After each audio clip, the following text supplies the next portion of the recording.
오늘은 당신의 삶에 반성이 있는가? 라고 하는 주제로 강의를 시작하도록 하겠습니다.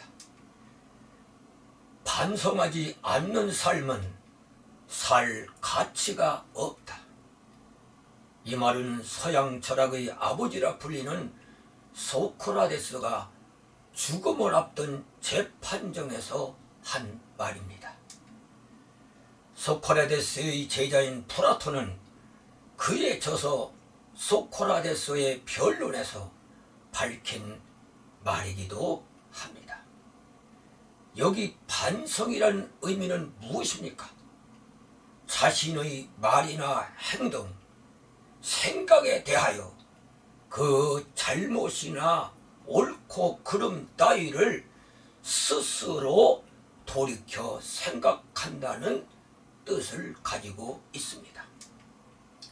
소크라테스는 자신이 한 처신에 대하여 내가 한 말이 옳은 것이었는지 그런 것이었는지, 내가 한 행동이 옳았는지 그랬는지, 내 생각이 맞았는지 틀렸는지를 돌아보지 않는 삶은 어리석은 삶이라는 겁니다. 구약성경 사무엘 하에 보면 이스라엘 제2대 왕인 다윗에 대한 이야기가 기록되어 있습니다. 어느 날 다윗이 영공 지붕 위에서 거닐고 있을 때 한 여인이 모욕하는 것을 보게 됩니다. 다윗은 여인을 불러 동침하는 죄를 범했고 이 죄를 숨기려고 그의 남편인 우리아를 전쟁터에 보내서 죽게 만들어 버립니다. 이때 당시 선지자인 나단이 왕을 책망하면서 말합니다. 우리아를 죽이고 처를 빼앗아 내 처로 삼았다고 하나님의 책망을 전한 것입니다. 다윗은 책망을 듣고 대저 나는 내 죄과를 아우니 내 죄가 항상 주 앞에 있나이다 라고 고백을 합니다. 영문에 보면 리코그나이즈라는 단어를 사용했는데 이는 다른 것과 구별하여 생각한다는 뜻입니다. 또 영문 컨시우스라는 단어를 사용하였습니다. 이는 의식, 자각, 알고 있음을 의미하는 단어입니다. 다시 말하면 다윗은 있을 수 없는 자신의 죄를 항상 마음에 담고 속죄를 하고 있었습니다. 리코그나이즈, 다른 어떤 범죄보다도 구별해서 몹시 뉘우치고 가슴 아프게 후회하는 통회의 마음을 가지고 살아간다고 시편 51편에서 고백을 하고 있습니다. 나는 내 죄과를 아우니 하나님이여 피 흘린 죄에서 나를 건지소서. 상하고 통회하는 마음을 주께서 멸시치 아니하시리이다. 여기 내 죄과를 아우니란 말은 반성하고 뉘우치고 수치스러운 자신의 지난 행위를 결코 잊지 않고 있다는 고백입니다. 항상 어리석었던 자신의 모습을 바라보면서 살아간다는 고백이지요. 반성하고 또 반성하면서 말입니다. 애청자 여러분, 탈무드에 보면 반성하는 자가 서 있는 땅은 가장 훌륭한 성자가 서 있는 땅보다도 거룩하다라는 말이 있습니다. 반성에서 새 사람이 태어납니다. 반성이 없는 사람에겐 미래가 없습니다. 중국 송나라의 유학자 주해는 매일 반성하라.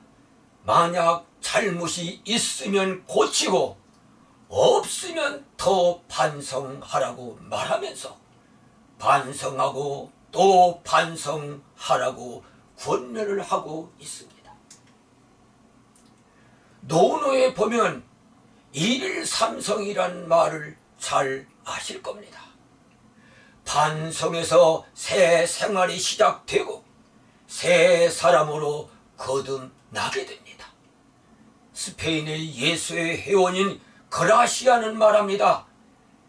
자기 반성은 지혜를 배우는 학교다. 반성에서 깨달음이 오고 깨달음에서 더 나은 삶의 지혜를 얻게 되는 것입니다.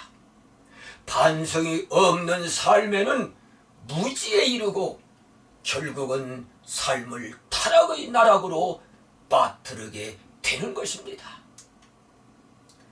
주작을 집대성한 주자는 허물을 고치는 것은 우레처럼 맹렬해야 한다고 말했습니다. 허물이 있으면 지체 없이 고쳐야 합니다.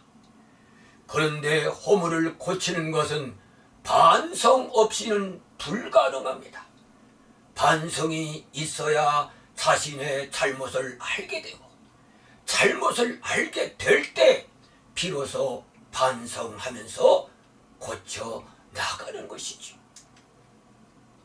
논어에 불원복이라는 글귀가 있습니다. 멀리 가지 않고 돌아온다는 뜻입니다. 다시 말하면 허물이 있으면 불원복, 빨리 반성하고 돌아와야 합니다. 불이과라는 글귀도 있습니다. 같은 잘못을 두 번 다시 저지르지 않는 능력을 의미합니다. 허물을 반성했으면 같은 허물을 되풀이해서는 안 된다는 뜻입니다. 진정한 반성은 완전히 되돌아서야 합니다. 애청자 여러분, 반성할 줄 아는 사람은 어떤 사람이겠습니까? 저는 네 가지를 적시하겠습니다. 하나는 반성할 수 있는 사람은 용기에 가까운 사람입니다. 고전 사서의 하나인 중용에 보면 지치근호 용이란 글귀가 있습니다. 부끄러워할 줄 아는 것은 용기에 가깝다는 뜻입니다.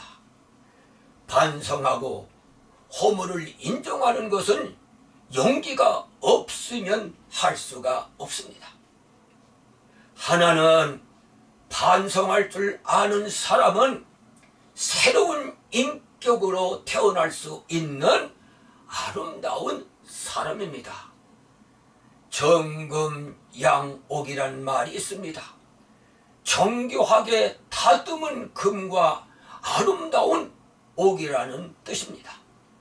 마치 금과 옥을 다듬듯이 인격은 뉘우침과 반성을 통해서 끊임없이 다듬어 가야 합니다. 그래야 보다 새로운 사람으로 태어날 수 있습니다. 하나는 반성할 줄 아는 사람은 마음의 소리를 들을 줄 아는 사람입니다. 타임지가 선정한 백인 중 한 사람인 아리아나 후핑톤의 말을 들으면 마음의 소리를 들어라. 듣는 것만으로 당신은 달라질 것이다 라고 말했습니다. 반성할 줄 아는 사람은 양심의 소리를 듣는 사람입니다. 하나는 반성할 줄 아는 사람은 잘못된 것 고치기를 꺼려하지 않습니다. 논어에 과죽 물탄 계란 말이죠. 잘못이 있으면 고치기를 꺼려하지 않는다는 뜻입니다. 자신의 행동을 반성하면서 고치기를 꺼려하지 않을 때 그를 참 신사로 만들어 줍니다. 애청자 여러분, 실수가 없는 사람은 없습니다. 허물이 없는 사람도 없습니다. 문제는 그 실수와 허물을 반성하고 뉘우치고 속죄할 때 실수와 허물을 조금이나마 덮을 수 있습니다. 그래야 더 나은 사람으로 삶을 아름답게 꾸며갈 수 있는 것이죠. 반성은 삶에 대한 용기를 더하게 합니다. 새 사람으로 살아가게 합니다. 마음의 소리를 들으며 살아가게 합니다. 잘못을 고치면서 살아가게도 합니다. 그러므로 반성은 보다 행복한 삶을 살아가게 하는 원동력이 되게 함을 한시도 잊지 마시기를 바랍니다. 반성할 줄 아는 사람이 되십시오.